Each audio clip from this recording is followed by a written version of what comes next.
So solving this again, I've got x to the second power. So I want to move all the terms to the same side, set to 0.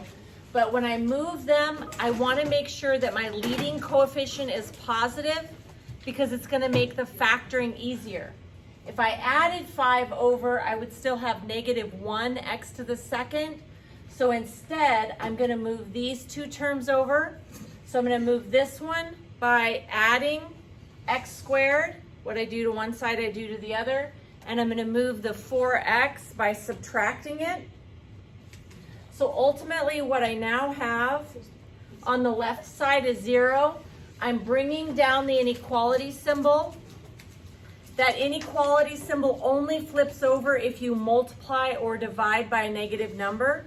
Okay, so that's staying the same. And on the right side, let's make sure we go from the highest degree to the lowest degree.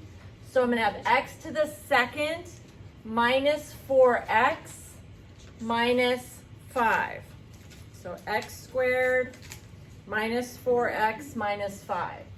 Now my personal preference is I like the 0 to be on the other side.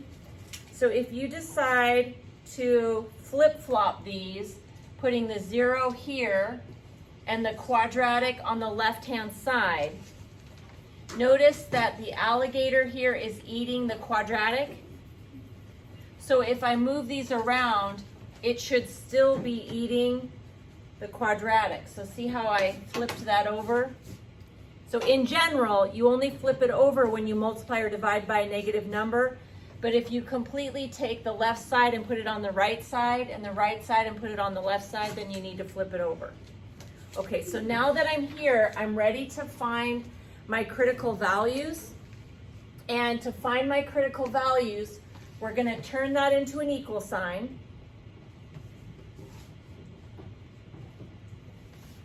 Okay, so the only difference is I have an equal sign. I need to factor this guy here, and you can factor it back here if you want to. It doesn't really matter. I had more space here, so I went ahead and put it here. But I have this factored.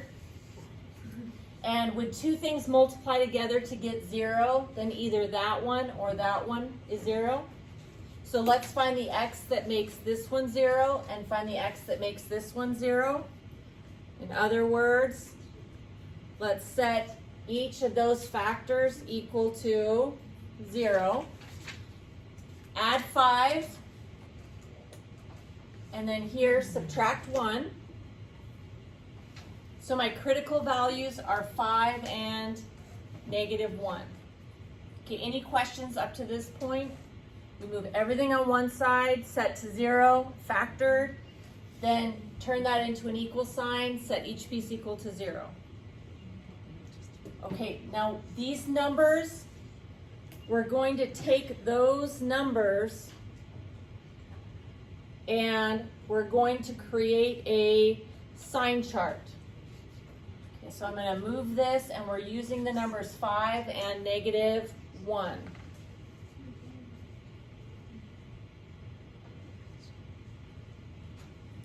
This is my original problem. My original problem said greater than 0, and numbers that are bigger than 0 are positive. The two critical values that we found, which happen to have been negative 1 and 5, break up my number line into 3 distinct pieces. To the left of negative 1, in between negative 1 and 5, and to the right of 5. And before we start testing each section, let's decide, do the numbers themselves make this true? You see how the original is not underlined? So if it's not underlined, I already know that these critical values, I'm going to put open dots there. If this was underlined, these would be closed dots. If I substitute negative 1 in here, I end up with 0 is greater than 0, which is not true. So I want to leave out negative 1. And if I put 5 up here, I end up with 0 is greater than 0, which is not true. So I want to leave out the 5. Okay, let's go ahead and check a number to the left of -1. I'm just randomly choosing -2. So if I plug in -2 up here,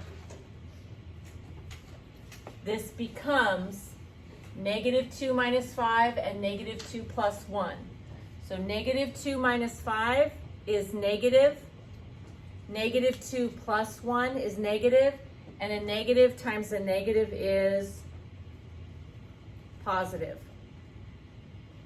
Some of you, I know, really like to find the exact answer and make this -7 times -1, which is +7. I really just need the sign. Okay, so let's check a number between -1 and 5. Maybe check 0. So if I substitute 0 in here, 0 minus 5 is a negative number. 0 plus 1 is a positive number. A negative times a positive is negative. So that section's negative. Or if you really want to simplify all the way, you'll find -5. Okay, then I'm going to pick a number to the right of 5. Let's say 6. I put that in. So -6 minus 5 is positive. 6 plus 1 is positive. Positive times positive is positive. If you want to find the exact answer instead, you sure can. I'd end up with +7. But keep in mind, we're trying to find x's that when I plug it in here, I get something that's greater than 0. So the kinds of numbers that are bigger than 0 are positives. So that section works to the left of -1. The middle section does not work because we have a negative, and then the far right section works. So my final graph, I'm going to put an arrow going to the right and an arrow going to the left.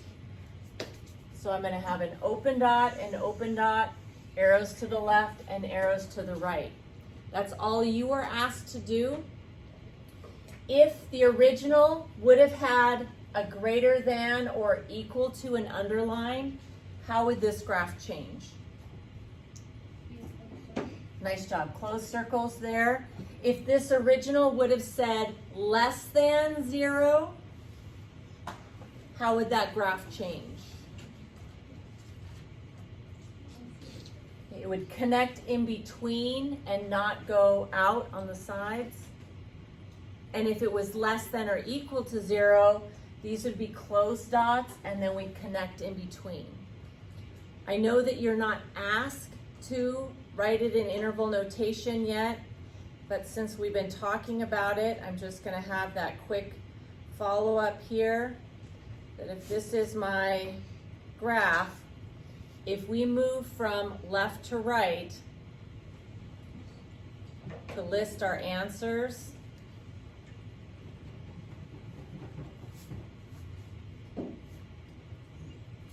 then I would say that the x's I can plug in, as far left as I can go is -infinity,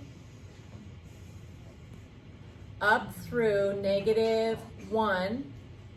The symbol that goes with an open dot is a parenthesis, union, and then we pick right back up after 5, so parenthesis to leave out 5 through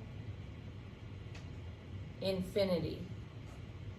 That's just the interval notation. What x's can I substitute into my original and make it true? I can substitute these numbers.